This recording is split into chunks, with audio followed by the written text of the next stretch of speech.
Bonjour Louis-José. Bon, c'est le printemps, il faut commencer Qui à... vous amène avec un beau temps comme ça? Oui. C'est le printemps, il faut penser à protéger nos arbres décoratifs. Ça y est, c'est commencé.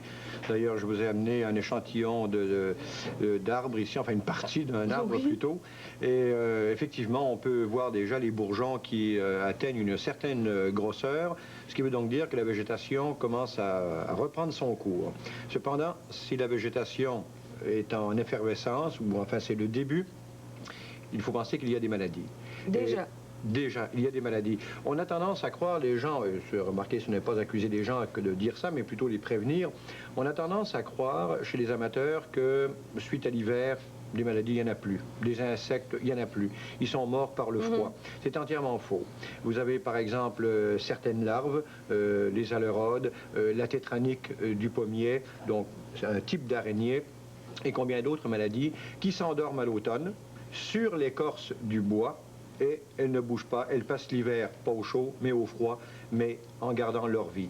Dès que le rayon du soleil commence à réchauffer un petit peu, ça y est, ces insectes-là commencent déjà à revivre et finalement à piquer à travers l'écorce et à sucer la sève et à entraîner naturellement des maladies très dangereuses et même scabreuses pour les arbres fruitiers. Alors, quelle protection faut-il faire à nos arbres? Il y a une protection qui est bien simple. J'ai amené avec moi ici ce que l'on appelle de l'huile à stade dormant. Bon, c'est de l'huile minérale. J'aimerais quand même préciser tout de suite que dès qu'on touche à ces produits-là, il y a une certaine toxicité, il faut quand même y penser. Ça ne se boit pas à la bouteille, c'est quand même dangereux. C'est dangereux. Qu'est-ce que ça veut dire, huile à stade dormant?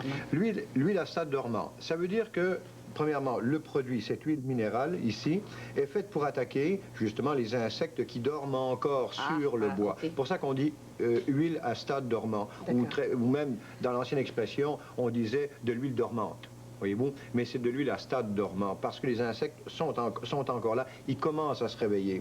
Alors, pour assurer leur réveil d'une certaine manière, eh bien, on vaporise de ce produit-là. Il faut respecter toujours la posologie, c'est bien important. Quand on parle de 5 millilitres pour bien des gens, ça ne veut peut-être pas dire grand-chose, mais 5 millilitres, c'est égal à une cuillerée à thé.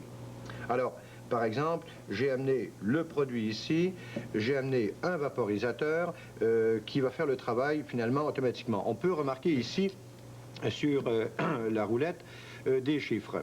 Ces chiffres représentent justement le volume de produit qu'il y aura dans le contenant. Alors sur la bouteille, on vous dit que pour vaporiser les arbres fruitiers et les arbres décoratifs, pas tous les arbres décoratifs, il y a certains arbres qui ne peuvent pas accepter l'huile, mais on vous dit par exemple 25 millilitres. Alors vous avez avec la bouteille, c'est gratuit, ça va avec la bouteille, lorsque vous achetez en particulier justement de l'huile à stade dormant, vérifiez que la mesure soit à l'intérieur. Alors ça représente justement le calibre qu'on vous mentionne sur la bouteille. Si on vous dit 25 millilitres, vous placez 25 millilitres dans votre bouteille, vous branchez le tuyau au bout du vaporisateur, ici, comme ceci.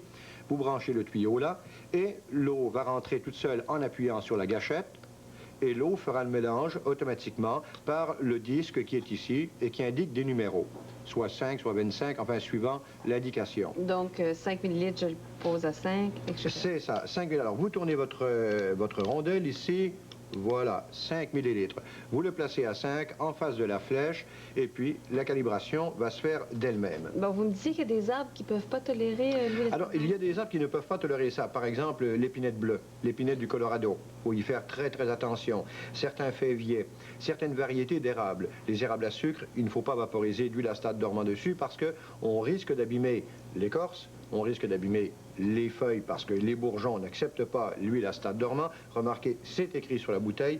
Encore une fois, c'est écrit petit, c'est regrettable, mais c'est quand même écrit. Bon, la compagnie respecte les lois du gouvernement.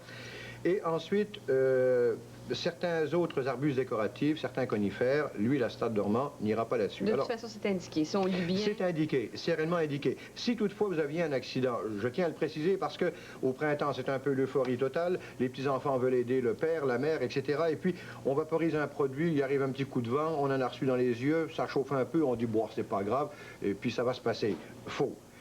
Il faut quand même, si un enfant a reçu de ce produit-là dans les yeux ou sur la bouche, ou même un adulte, et que réellement c'est un peu trop fort, c'est d'aller voir tout de suite le centre hospitalier, dire avec quel produit on s'est intoxiqué pour que l'hôpital puisse faire quelque chose. Ce n'est pas dramatisé, remarquez bien, mais c'est pour éviter justement tous les cas d'empoisonnement qu'on a à longueur d'année à l'hôpital Sainte-Justine et ailleurs. Parce qu'il faut quand même considérer qu'à travers le Québec, on a 5000 cas d'empoisonnement par année, causés par des produits chimiques. Voyez-vous, c'est un peu comme les médicaments. J'écoutais le docteur tout à l'heure, il a parfaitement raison. Alors, il ne faut pas en faire un abus. C'est un produit excellent, mais il ne faut pas en abuser.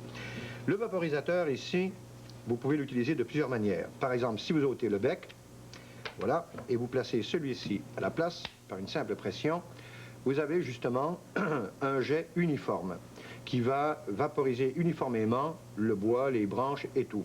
Il ne faut pas vaporiser l'huile à stade dormante, par exemple, au point que ça coule. En autant que le produit soit appliqué, c'est largement suffisant. Un point bien important, il faut penser toujours à vaporiser l'huile à stade dormante lorsque la température est aux environs de 60 degrés Fahrenheit. Parce que s'il fait trop froid, l'huile travaillera mal.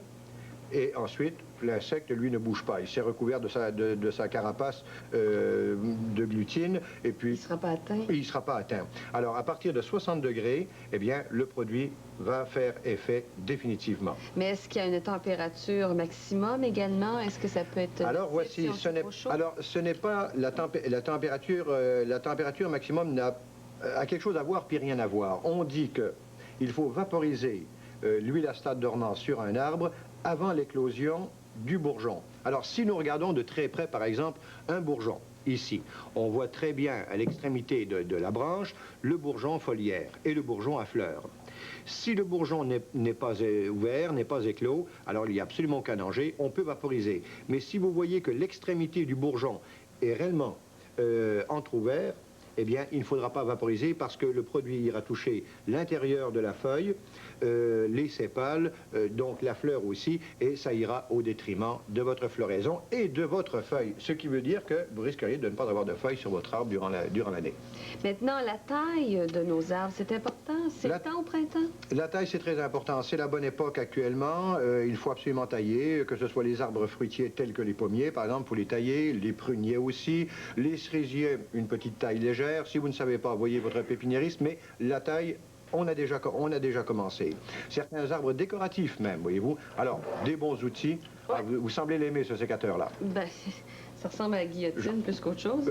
Oui, c'est une drôle de guillotine. Je ne sais pas si les rois de France auraient pris ça, mais en tout cas, de toute façon, quand même, ça coupe. Oui. Vous pouvez l'utiliser comme vous voulez, par exemple. Tiens, je vous laisse travailler avec. Voyez-vous, l'extrémité d'un arbre, vous ne pouvez pas monter dedans, ou de toute façon, le sécateur à grand manche et manche ajustable vous permet d'aller couper la branche. Alors, allez-y, je vous laisse exécuter le travail. Exactement, comme ça. Voilà. Vous tirez sur votre corde. Il faut que j'en ai un coup sec, hein? Oh, tirez simplement. Voilà. Oui, mon Dieu, ça travaille bien, ça? Ah, ça fait une coupure réellement très, très franche. Et vous pouvez avoir des manches, voyez-vous, vous pouvez ôter le manche si vous voulez. Oui. Tenez, ôtez-le. Voilà. Ôtez votre sécateur. Voilà. Et vous pouvez mettre un autre outil à la place. Par exemple, la scie, que vous pouvez utiliser avec, premièrement, avec ce petit manche-là. Et vous avez un protecteur de lame pour protéger non seulement la lame, mais aussi vos doigts. Voilà une scie qui coupe très, très, très bien. Alors, quand c'est très près de vous, ben, voyez-vous, oui. Voilà. Si c'est très haut, vous ôtez le petit manche ici, qui est amovible, comme ceci. Vous le placez dans celui-là. Voilà. Voilà. Très simple. Et avec l'aide de votre grand manche, eh bien, vous pouvez aller scier une branche à l'étage supérieur. Donc, les outils, c'est quand même important. C'était quoi votre arbre? Ça sent bon, là. Ah, ça ici, c'est un érable. Ah, ça sent C'est un érable. Et un érable à sucre, je vous ferai remarquer que les érables à sucre, les érables sucriers, au printemps, vous voyez, d'ailleurs, regardez, on voit la sève qui commence. Quelqu'un de féroce, hein? OK. La sève est très agréable à respirer. Ah oui, ça sent très, très bon. Donc, des outils de qualité, c'est bien important. Une recommandation, lorsque vous avez fini d'utiliser vos outils, par exemple, si je prends ce sécateur-là, aussi qui est de qualité identique à l'autre, puisque c'est la même compagnie, je coupe, par exemple, ici, il y a forcément de la sève sur la lame, voyez-vous? Et si on ne nettoie pas, on peut endommager le métal. Alors, nettoyez avec simplement de l'huile à chauffage, essuyez-le, rangez votre outil, et il n'y a pas de problème. Merci, capitaine. Bonne taille, à la semaine prochaine.